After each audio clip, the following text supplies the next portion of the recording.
Hello friends, आज अपन देख रहे हैं सर्कुलर मोशन टॉपिक। ठीक है, मोशन प्लेन का चैप्टर 3 का ये टॉपिक है सर्कुलर मोशन। तो अपन चैप्टर 3 में according to new book chapter 3 है, नाम है मोशन इन आ प्लेन।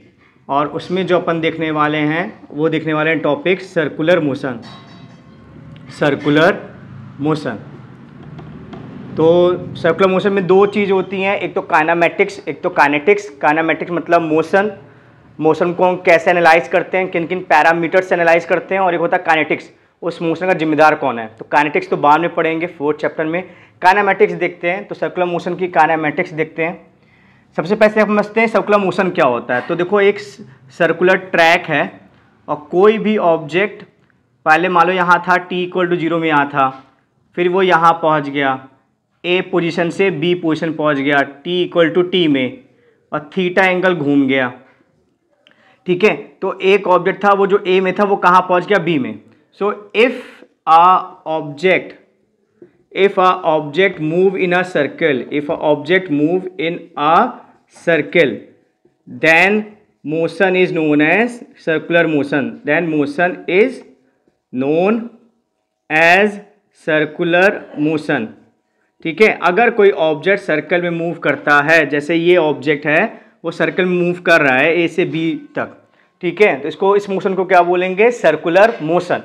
अब नोट करने वाली बात ये है कि ज़रूरी नहीं है कि जब तक वो पूरा सर्कल कंप्लीट ना कर ले, जहाँ से चला है वहीं पे आ ना जाए, जब तक हम सर्कुलर मोशन नहीं कहेंगे।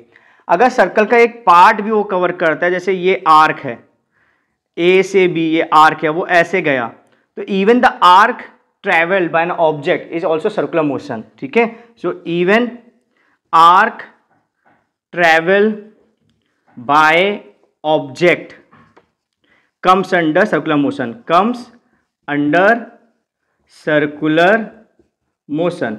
इसको भी हम किस में गिनेंगे, सर्कुलर मोशन में गिनेंगे। अगर एक आर्क भी वो ट्रेवल करता है तो वो भी सर्कुलर मोशन में आएगा। एक और अपन लेते हैं, एग्जाम्पल लेते हैं। ठीक है, मान लो अगर ऐसा पाथ है, ऐसा रैंडम पाथ है, कोई बाइसिकल है वो ऐसे जा रही है, ठीक है, ये उसका ट्रैक है, तो अब ये भी सर्कुलर मोशन होगा, क्योंकि देखो ये भी सर्कल का तो हिस्सा है ना, ये भी क्या है, ये सब क्या है, सर्कल के हिस्से हैं। ठीक है, जनरली इसको बोलते हैं कर्वीलीनियर मोशन। लेकिन इस कर्वीलिनियर मोशन को स्टडी करने के लिए हम इस मोशन को सर्कुलर मोशन में तोड़ सकते हैं। ठीक है, क्योंकि जहाँ पे वो है वो एक टेंजेंट बना रहा है, सर्कल का एक टेंजेंट है, वहाँ पे उसकी वेलोसिटी है, और हम एनालिसिस कर सकते हैं उसके मोशन को with the help of circular motion. तो ज़रूरी नहीं है कि पूरा करेक्ट सर्कल घूमना पड़े। अगर उसका सर्कल का हिस्सा भी घूमता है या कर्वीलिनियर पाथ भी होता है तो उसको भी हम सर्कुलर मोशन कह सकते हैं। ठीक है, अब देखते हैं क्या क्या पैरामीटर्स होते हैं उसको समझने के लिए। तो जो पहला डायग्राम बनाया था वही आपका मेन डायग्राम है। तो ये सर्कल है और मान लो पार्टिकल पहले t=0 में यहाँ था, यहाँ पार्टिकल था, इसको बोलते हैं ए पॉइंट, और फिर वो सर्कल में क्योंकि मूव कर रहा है तो t=t में यहाँ पहुँचा, बी पॉइंट में पहुँचा, और मान लो उसने एंगल जो बनाया वो थीटा एंगल बनाया। कितना एंगल बनाया, थीटा एंगल बनाया। अब वो जा रहा है, तो अब हम एक बहुत छोटा सा टाइम ले लेते हैं, इस टाइम को बोलते हैं dt। क्या बोलते हैं, dt। जब t में d जुड़ जाता होता है डिफरेंशियल टाइम। क्या हो गया ये, डिफरेंशियल टाइम। तो जब हम ये डिफरेंशियल टाइम लेंगे तो हमारा एंगल भी क्या होगा, डिफरेंशियल होगा। तो ये जो छोटा एंगल बना उसको बोलते हैं d थीटा। क्या बोलते हैं, d थीटा। ये क्या हो जाएगा, डिफरेंशियल एंगल। क्या हो जाएगा, डिफरेंशियल एंगल, मतलब बहुत ही छोटा एंगल, इससे छोटा एंगल नहीं हो सकता है। ठीक है, थ्योरेटिकली।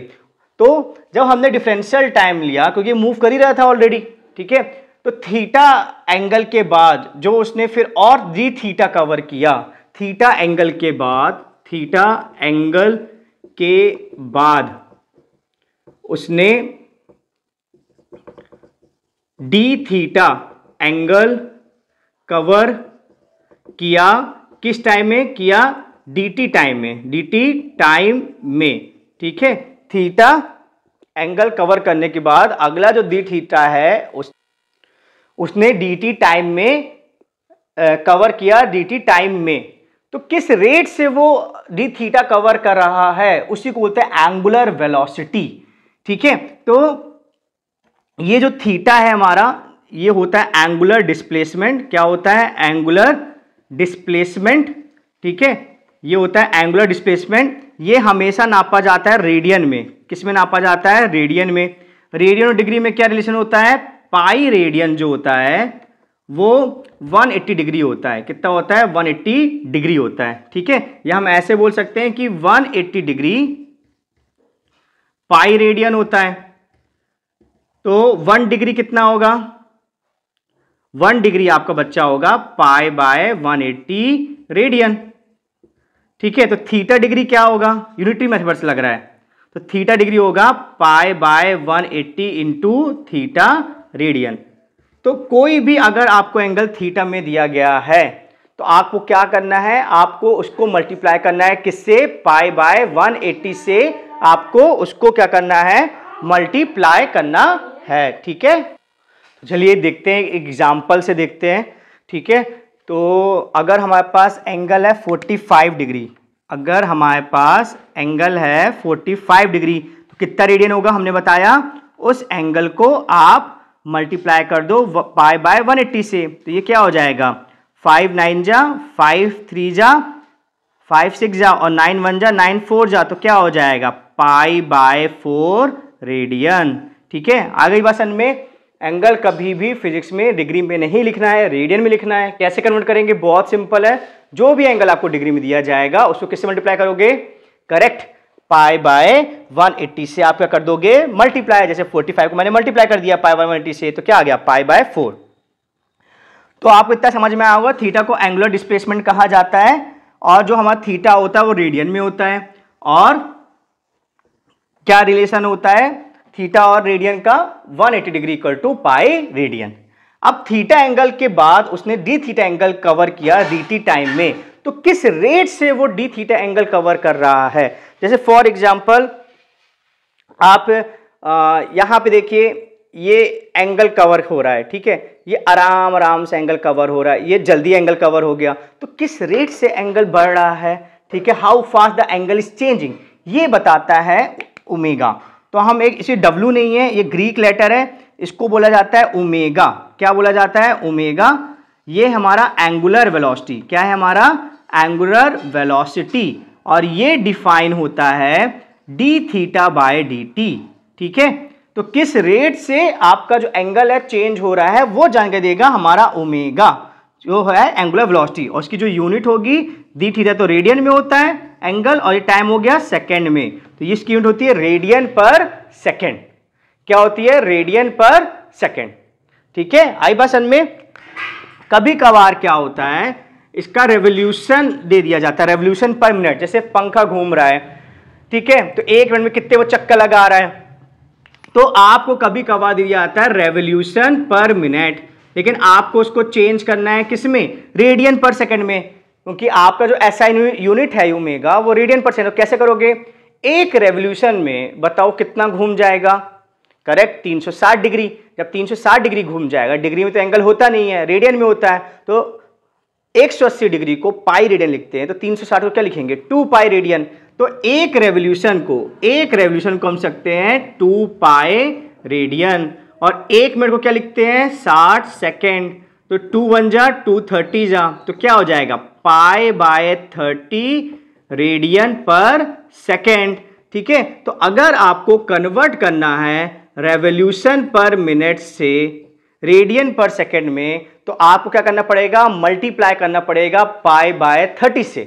किससे मल्टीप्लाई करना पड़ेगा? पाई बाय 30 से। जैसे कि फॉर एग्जांपल अगर किसी का है 30 रेवोल्यूशन पर मिनट, और हमें चेंज करना है क्या? रेडियन पर सेकेंड में, तो क्या हुआ? 30 और मल्टीप्लाई किससे करेंगे? पाई बाय 30 से कर देंगे, 30 क्या हो जाएगा? कैंसिल।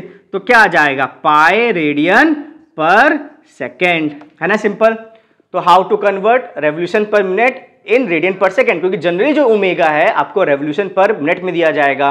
इसी को बोलते हैं आरपीएम। क्या बोलते हैं? आरपीएम। R मतलब रेवोल्यूशन, P मतलब पर और M मतलब मिनट। लेकिन ये SI नहीं है, हमें इसको SI में कन्वर्ट करना पड़ेगा। किससे मल्टीप्लाई करेंगे? करेक्ट, पाई बाय 30 से मल्टीप्लाई इसको किया जाएगा। ठीक है, आगे बात समझ में आई आपको?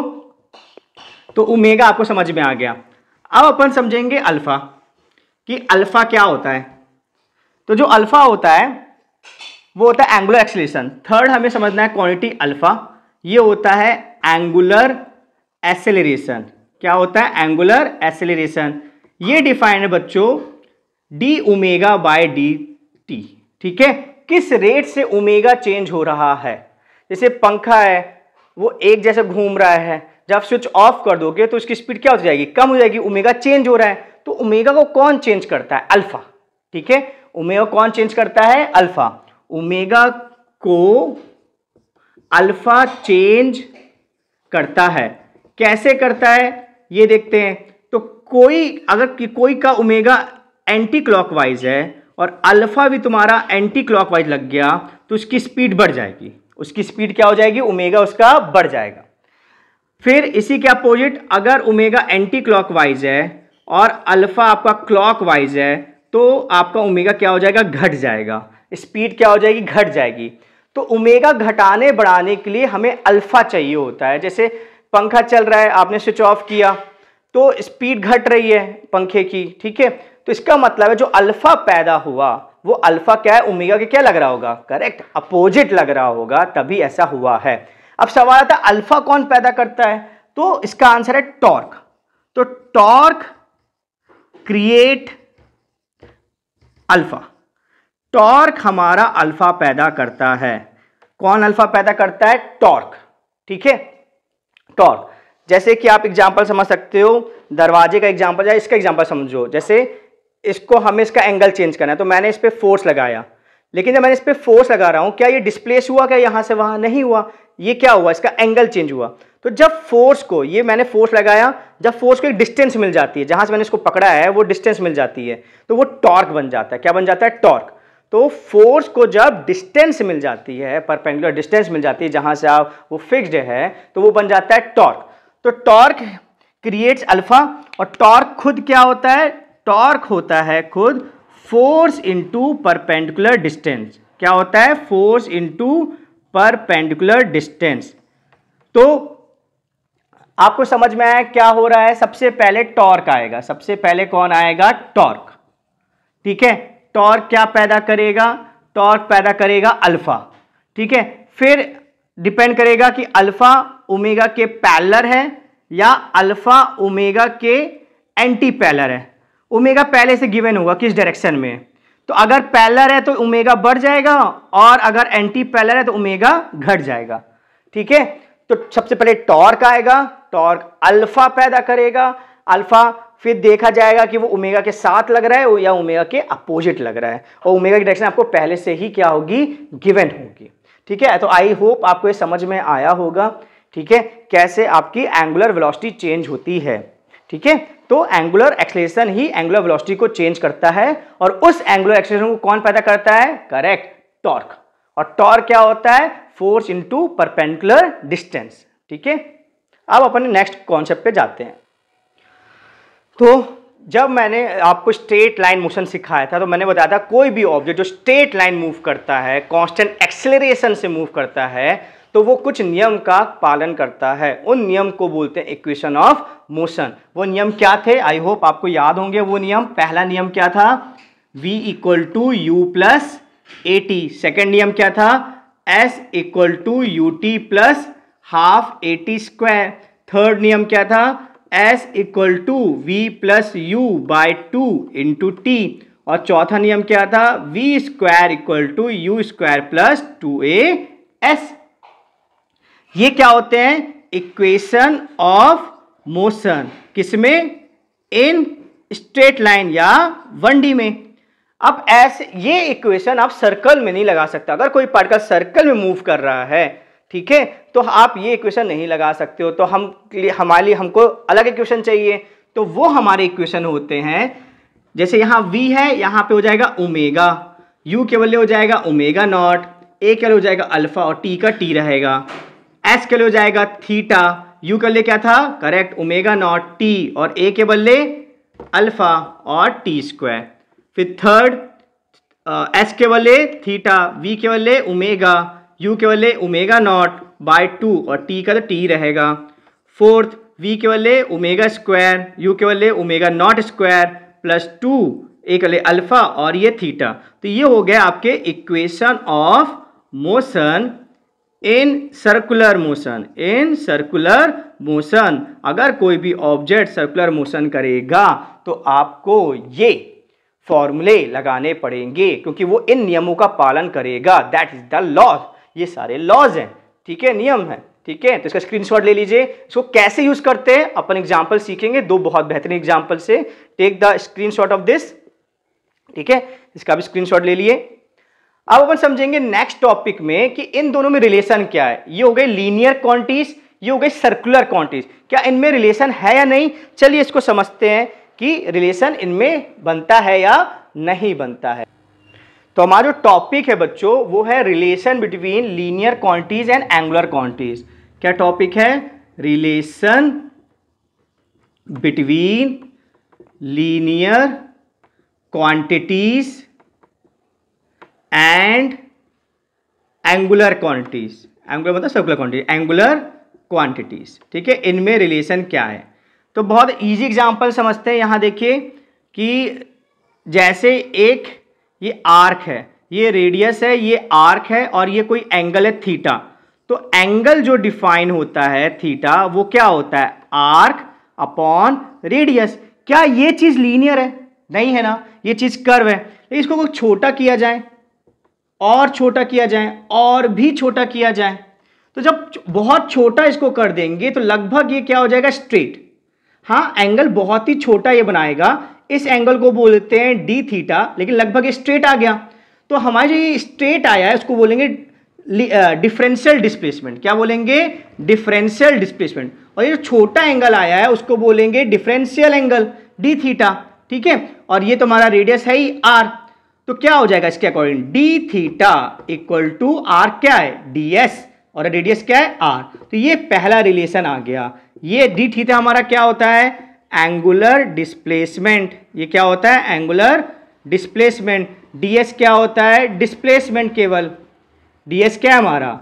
डिस्प्लेसमेंट है। और आर क्या होता है हमारा? रेडियस होता है। क्या होता है? रेडियस। देखो जब हम एंगल बढ़ा लेते हैं तो ये स्ट्रेट नहीं आ रहा, हम तो लीनियर मतलब स्ट्रेट होता है। तो स्ट्रेट कब आएगा? जब आर्क बहुत ही छोटा लेंगे। जब आर्क बहुत छोटा होगा तो एंगल भी काफी छोटा होगा, उसको डिफरेंशियल एंगल बोलेंगे। डिफरेंशियल लेंथ मिलेगी तो डीएस बोल देंगे, तो डी थीटा क्या हो जाएगा? D s by r. ये हमारा आ गया पहला रिलेशन, ठीक है। इसका भी स्क्रीनशॉट ले सकते हैं, इसका स्क्रीनशॉट ले लीजिए आप, ठीक है। अब अपन देखते हैं कि दूसरा रिलेशन क्या है। तो अभी हमने देखा है कि क्या रिलेशन है, बताइए? D theta equal to d s by r. अब हम डिवाइड कर रहे हैं बोथ साइड, हम दोनों साइड को डिवाइड कर रहे हैं by d t. D t से डिवाइड कर रहे हैं तो क्या हो जाएगा? D theta by d t, और ये क्या हो जाएगा? D s by d t, और आर तो बचा रहेगा। D theta by d t अभी मैंने बताया क्या होता है? Correct, omega. और d s by d t straight line motion बताया था, क्या होता है? वी, तो बाय आर। तो ये आ गया हमारा सेकेंड रिलेशन, जहां ओमेगा क्या होता है? Angular velocity. वी क्या होता है हमारा? Simply velocity. वी क्या होता है? वेलोसिटी। और आर क्या है हमारा? Radius of circle. Radius of circle, ठीक है। तो ये आ गया हमारा सेकेंड रिलेशन, और ये रिलेशन बहुत बार यूज होगा, ये आपको रिलेशन आना ही चाहिए, ठीक है। आप देखते हैं तीसरा रिलेशन, इसका भी स्क्रीनशॉट ले लीजिए आप। तो तीसरा रिलेशन क्या है? आप इसको एक बार और डिफरेंशिएट कर देंगे तो हमारा रिलेशन क्या आया था? हमारा रिलेशन आया था ओमेगा इक्वल टू, बताइए, वी बाय आर। तो multiply by d by d t, दोनों तरफ को डी बाय डी टी से मल्टीप्लाई कर देते हैं। तो जब दोनों तरफ को डी बाय डी टी से मल्टीप्लाई कर देंगे तो d omega by d t क्या होता है? अभी सिखाया था, क्या होता है? अल्फा। और d v by d t क्या होता है? ए। और ये हो जाएगा अपॉन आर। तो ये हो गया हमारा तीसरा रिलेशन। ये क्या हो गया? थर्ड रिलेशन, जहां पे अल्फा क्या है? एंगुलर एक्सेलरेशन, ए क्या है? टेंजेंशियल एक्सेलरेशन, और आर क्या है? Radius of circle. क्या है? Radius of circle. अब ये टेंजेंशियल एक्सेलरेशन क्या होता है, यही हमारा अगला टॉपिक है, तो इसको भी नोट कर लीजिए। ये थर्ड रिलेशन है, अल्फा इक्वल टू AT/R। ठीक है, तो आई होप तीनों रिलेशन आपको समझ में आ गया। पहला क्या था? D theta equal to DS/R। Second क्या था? Omega equal to correct V/R। Third क्या है? Alpha equal to AT/R। ठीक है, अब अपन देखते हैं कि दो प्रकार के हमारे एक्सेलरेशन होते हैं लीनियर एक्सेलरेशन सर्कुलर मोशन में, वो क्या क्या है। तो अपन पढ़ रहे हैं दो टाइप के एक्सेलरेशन, ठीक है, जो बहुत बार आएंगे आपको सर्कुलर मोशन में। सबसे पहला आएगा सेंट्रीपिटल एक्सेलरेशन। क्या आएगा? Centripetal acceleration. ये क्या करेगा? देखो, जब हमने सर्कुलर स्ट्रेट लाइन मोशन पढ़ा था तो हमने क्या सीखा था? क्या कंडीशन होती है? कंडीशन ये होती है कि वेलोसिटी और एक्सेलरेशन या तो पैरेलल हो या तो correct anti parallel. Circular motion में कंडीशन क्या होती है कि वेलोसिटी के परपेंडिकुलर हो एक्सेलरेशन। क्या हो? वेलोसिटी के परपेंडिकुलर। जब वेलोसिटी के परपेंडिकुलर एक्सेलरेशन होगा तभी हमारा क्या होगा? सर्कुलर मोशन होगा। So this is the must condition for circular motion. Circular motion के लिए ये मस्ट कंडीशन है। अगर सर्कुलर मोशन को होना है तो वेलोसिटी को एक्सेलरेशन के परपेंडिकुलर होना ही पड़ेगा, नहीं तो सर्कुलर मोशन नहीं होगा। आगे बात समझ में? तो जब वेलोसिटी एक्सेलरेशन के परपेंडिकुलर होगी तो होगा क्या? इसको जाना था इस तरफ, लेकिन एक्सेलरेशन लग गया है इस तरफ, तो ये टर्न कर जाएगा। ये क्या कर जाएगा? टर्न। ठीक है, क्या कर जाएगा? टर्न। तो ये जो एक्सेलरेशन है जिसने टर्न करवाया, इसी को बोलते हैं सेंट्रीपिटल एक्सेलरेशन। क्या बोलते हैं? Centripetal acceleration. ये क्या करता है? It turns object. ये ऑब्जेक्ट को टर्न करता है। इट टर्न्स ऑब्जेक्ट या चेंज डायरेक्शन, या क्या करता है? चेंज क्या करता है? डायरेक्शन चेंज करता है। ठीक है, क्या करता है? डायरेक्शन चेंज करता है। कहां लगता है? Toward the centre. देखो ये सर्किल है, सर्किल का ये सेंटर होगा यहां पे लगभग, तो कहां लग रहा है? सर्किल के सेंटर में। Act towards centre. कैसे लगता है? सेंटर की तरफ। और हमेशा क्या होता है? वेलोसिटी के परपेंडिकुलर। तो इसका मतलब क्या है? ये क्या, इसकी जिम्मेदारी क्या है? डायरेक्शन चेंज करना। कब करेगा? जब वेलोसिटी के परपेंडिकुलर लगेगा। और कहां लगेगा? सेंटर की तरफ लगेगा। ठीक है, तो आई होप ये आपको समझ में आ गया। इसके 3 पॉइंट, और इसका जो फॉर्मूला होता है वो बहुत इंपॉर्टेंट है। तो इसका जो फॉर्मूला है वो होता है V²/R, जहां R इसका रेडियस है। R क्या है? इसका रेडियस है सर्कल का। V क्या है? स्पीड। और हम जानते हैं एक और फॉर्मूला, V इक्वल टू, हम जानते थे ना ये वाला फॉर्मूला, ओमेगा इक्वल टू क्या होता है? V/R। तो V क्या हो जाएगा? Omega R। यहां पे आप रख दो V के बदले, तो ये क्या हो जाएगा? ओमेगा² R²/R। तो R क्या हो जाएगा? कैंसिल। तो हमारा सेंट्रीपिटल एक्सेलरेशन हो जाएगा ओमेगा²R। तो ये दो फॉर्मूले आपको रटे होना चाहिए सेंट्रीपिटल एक्सेलरेशन के। क्या क्या? AC इक्वल टू V²/R, और कौन सा होना चाहिए? सेकेंड फॉर्मूला याद होना चाहिए, AC इक्वल टू ओमेगा²R। ठीक है, तो जो एक्सेलरेशन डायरेक्शन चेंज करेगा उसी को बोलेंगे सेंट्रीपिटल। कहां लगेगा? सेंटर की तरफ, सर्कल के सेंटर की तरफ। वेलोसिटी के हमेशा क्या होगा? परपेंडिकुलर। दो फॉर्मूले होंगे, AC equal to correct V²/R, और सेकंड क्या होगा? AC इक्वल टू ओमेगा²R। ठीक है, अब अपन सेकंड एक्सेलरेशन देखते हैं। जो हमारा सेकंड टाइप का एक्सेलरेशन होता है उसको बोलते हैं टेंजेंशियल एक्सेलरेशन। क्या बोलते हैं? Tangential acceleration. इसको बोला जाता है टेंजेंशियल एक्सेलरेशन। ठीक है, जैसे कि मान लो कोई सर्कुलर चीज है, ये सर्कुलर चीज है, ठीक है, मुझे इसकी स्पीड बढ़ाना है, तो मैं कैसे फोर्स लगाऊंगा? ऐसे लगाऊंगा। तो इस डायरेक्शन में लगा रहा हूं, और ये क्या है? सर्कल के टेंजेंट है। तो जब इस डायरेक्शन में फोर्स है तो इसी डायरेक्शन में क्या होगा? एक्सेलरेशन। तो जो स्पीड को बढ़ाए, जो सर्कल में ऑब्जेक्ट की स्पीड को बढ़ाए, वो हमेशा क्या होगा, tangential acceleration. So it change speed in circular motion, in circular motion. ये सर्कुलर मोशन में क्या चेंज करता है, स्पीड चेंज करता है। कहां लगता है, ऑलवेज एक्ट पैरेलल और anti parallel to velocity, velocity के पैरेलल या एंटी पैरेलल रखता है ये, ठीक है। जैसे ये है सर्कल है और कोई ऑब्जेक्ट ऐसे मूव कर रहा है, ये वेलोसिटी है, वेलोसिटी हमेशा टेंजेंट होगी सर्कल के, ठीक है। एक पॉइंट लिख देते हैं, velocity is always along tangent to circle, tangent to circle, velocity हमेशा सर्कल के टेंजेंट में रहेगी, बात ध्यान में रखिएगा। तो अगर ये उसी डायरेक्शन में लग गया तो वेलोसिटी क्या हो जाएगी, बढ़ जाएगी, वेलोसिटी क्या हो जाएगी, बढ़ जाएगी।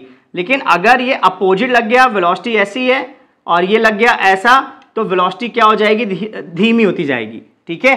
तो जो एक्सेलरेशन स्पीड को चेंज करे उसको बोलते हैं टेंजेंशियल एक्सेलरेशन, हमेशा टेंजेंट के लॉन्ग लगता है, या बोल सकते हैं वेलोसिटी के लॉन्ग, क्योंकि वेलोसिटी खुद ही क्या होती है, हमेशा सर्कल के टेंजेंट में होती है, ठीक है। फिर इसका होता है फॉर्मूला, तो हमने फॉर्मूला देखा था कि अल्फा इक्वल टू क्या होता है, AT/R, या इसी को बोल सकते हैं AT equal to alpha R। ये इसका फॉर्मूला है, tangential acceleration equal to angular acceleration into radius of circle, ठीक है। इसका भी स्क्रीनशॉट ले लीजिए। तो थ्योरेटिकली हमारे सब हो गए हैं, कॉन्सेप्ट हो गए हैं सर्कुलर मोशन के जो हमें पढ़ने थे। अब हमारा जो बाकी है वो है न्यूमेरिकल, तो दो न्यूमेरिकल अपन करते हैं, ठीक है। एक छोटा सा पॉइंट और आता है, स्ट्रेट लाइन मोशन में एक्सेलरेशन कांस्टेंट होता है। In straight line motion acceleration is constant, acceleration क्या होता है, कांस्टेंट होता है। लेकिन circular motion, in circular motion में एक्सेलरेशन इज नॉट कांस्टेंट नहीं होता। देखो ये लग रहा है सेंट्रीपिटल और ये लग रहा है टेंजेंशियल, ये दो वेक्टर हैं, किससे ज्वाइन है, टेल से ज्वाइन है, तो रिजल्टेंट क्या होगा, डायगोनल होगा। और ये कांस्टेंट नहीं है, क्योंकि अगर कोई पार्टिकल यहां पे है तो ये टेंजेंशियल है, ये सेंट्रीपिटल है, तो यहां पे नेट एक्सेलरेशन यहां हो जाएगा। और कोई पार्टिकल यहां पे है, ऐसे जा रहा है, तो सेंट्रीपिटल ऐसा और टेंजेंशियल ऐसा, तो ए नेट क्या हो जाएगा, यहां पे हो जाएगा ए नेट। तो पहले नेट एक्सेलरेशन इस तरफ था और फिर नेट एक्सेलरेशन इस तरफ हो गया, तो डायरेक्शन तो चेंज हो गई ना, तो वेक्टर भी चेंज हो गया। तो सर्कुलर मोशन में एक्सेलरेशन क्या होता है, कांस्टेंट नहीं होता है, उसकी डायरेक्शन चेंज होती ही है, ठीक है। तो आई होप आपको ये पॉइंट समझ में आ गया, इसका भी स्क्रीनशॉट ले लीजिएगा। अब अपन देखते हैं दो न्यूमेरिकल, जिससे आपके और कॉन्सेप्ट क्लियर होंगे, ठीक है। तो चलिए देखते हैं क्या क्वेश्चन है। A fan is rotating with angular velocity 100 revolution per second. तो एंगुलर वेलोसिटी दी गई है 100 revolution per second, then it is switch off, it take 5 minute to stop. फिर उसको स्विच ऑफ किया जाता है, 5 मिनट लगते हैं उसको रुकने में। हमें दो चीज निकालनी है कि रुकने से पहले वो कितना रेवोल्यूशन करेगा, और second angular retardation. Retardation acceleration एक ही चीज है, रिटार्डेशन मतलब होता है एक्सेलरेशन विद नेगेटिव साइन, ठीक है। तो हमें क्या क्या गिवन है हम देख लेते हैं। हमें जो गिवन है वो है ओमेगा नॉट। जब हमने देखा तो क्या था उसका रेवोल्यूशन, 100 रेवोल्यूशन पर सेकेंड। फिर बाद में 5 मिनट बाद क्या हो गया, रुक गया, तो 0 रेवोल्यूशन पर सेकेंड रुक गया। कितना टाइम लिया है, 5 मिनट, ठीक है। कितना लिया है, 5 मिनट। इसको सेकंड में करेंगे तो क्या होगा, 5 × 60, तो ये हो जाएगा 300 सेकेंड। अब हमें निकालना है थीटा। क्या निकालना है हमें, थीटा। अब क्योंकि ये चीजें रेवोल्यूशन में दी गई हैं और यहां सेकंड है, तो वहां थीटा भी रेवोल्यूशन में डायरेक्ट निकल जाएगा। तो हम जानते हैं formula, theta equal to omega plus omega not by 2 × t। तो ओमेगा कितना है हमारा, 0। ओमेगा हमारा जो है वो है 0, और ओमेगा नॉट कितना है, 100/2, और टाइम कितना है, 300। तो ये हो जाएगा 2 और ये हो जाएगा 150, और ये हो जाएगा 150 और 0 0, तो 15,000 रेवोल्यूशन 15,000 वो रेवोल्यूशन पंखा कर लेगा 5 मिनट में। Can you imagine 15,000 revolution. तो कितने आसानी से हमने एनालाइज कर लिया ना। This is the physics. Physics से देखिए कि कोई भी चीज को हम क्या कर सकते हैं, एनालाइज कर सकते हैं और एक ओपिनियन दे सकते हैं। तो आई होप ये आपको समझ में आ गया होगा। इसका स्क्रीनशॉट ले लीजिए आप। अब सेकंड हमें निकालना था अल्फा। ठीक है, क्या निकालना था हमें, अल्फा। तो हमें फिर से क्या गिवन है, ठीक है, हमें अब सेकंड निकालना है अल्फा। तो ये भी बहुत सिंपल है। सबसे पहले हम ओमेगा को जो है वो करेंगे किसमें कन्वर्ट, रेडियन पर सेकंड में। तो 100 रेवोल्यूशन पर सेकंड है, तो एक रेवोल्यूशन में कितना होता है 2 पाई रेडियन। तो ये हो जाएगा 2 पाई रेडियन पर सेकंड। तो ये ओमेगा आ गया हमारा। ठीक है, तो हम लगा देंगे formula omega equal to omega not plus alpha T.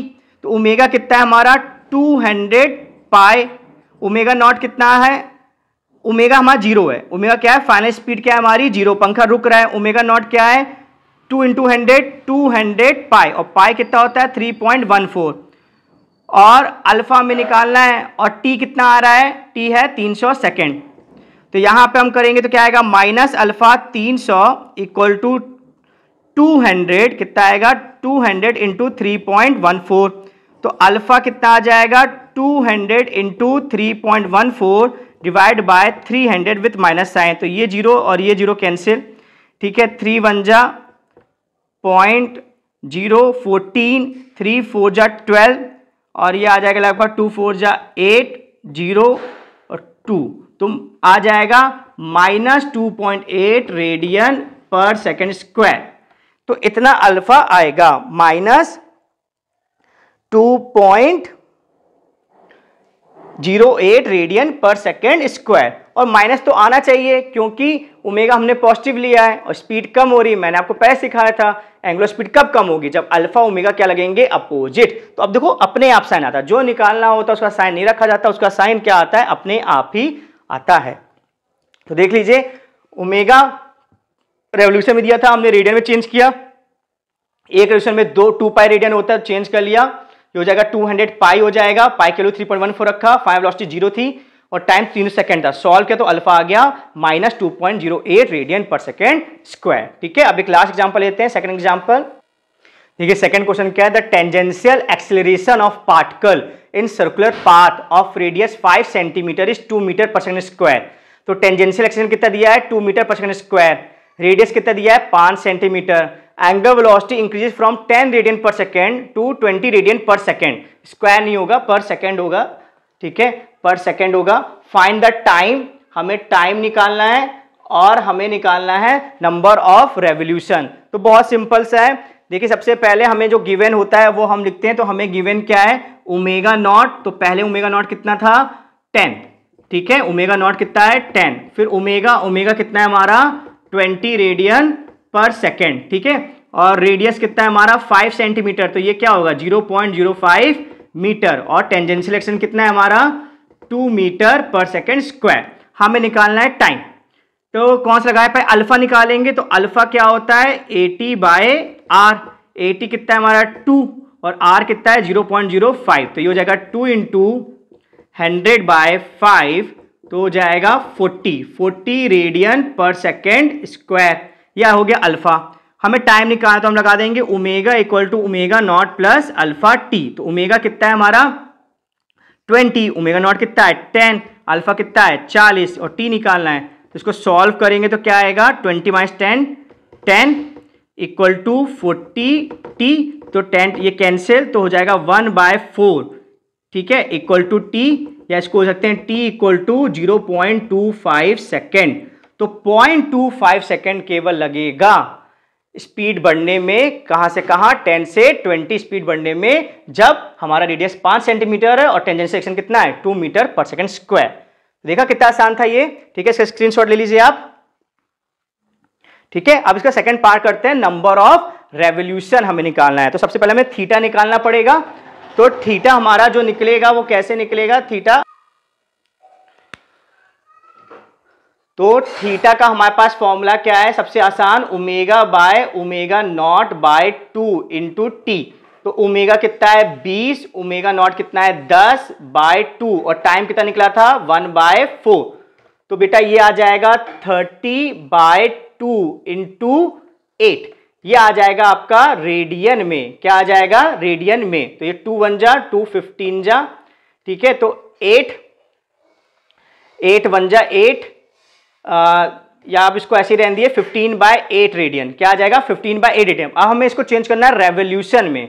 किस में चेंज करना है रेवोल्यूशन में। तो हम सब जानते हैं कि एक रेवोल्यूशन कितना होता है 2 पाई रेडियन होता है, या हम बोल सकते हैं कि 2 पाई रेडियन।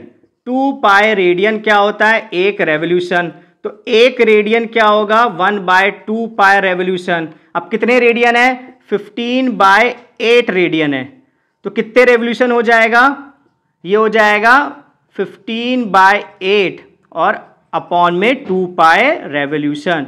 बस इसको हमें कैलकुलेट करना है, ठीक है। और यही हमारा आंसर है, ठीक है। फ्रैक्शन में भी लिख सकते हैं। तो 15/8, ठीक है, 15/8 इंटू 2 पाई रेवोल्यूशन। तो फिर से देखिए थीटा का फॉर्मूला होता है omega plus omega not by 2 into T.